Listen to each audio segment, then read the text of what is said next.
Ito yung mga organic natin na sitaw. Ang hahaba naman po nila. Kunin na natin kasi gugulin natin today.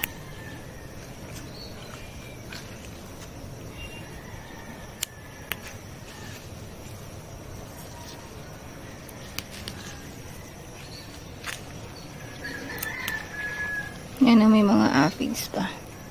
Saka ants. Namatay sila sa kamay ko. Literally namatay sila sa aking mga kamay. Ito, mag-spray tayo mamaya ng ginawa nating concoction. Ayan sila.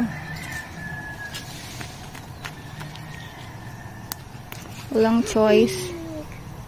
Kailangan natin. Sige, kunin mo. Pick it. Ladybug. Oh. Ito na yung ating ikagulay ngayon. Pwede tayo magluto ng ng kare-kare. Kasi may mga talong din tayo. Pwede na ang panggulay for today. Nahawakan ko yung mga aphids.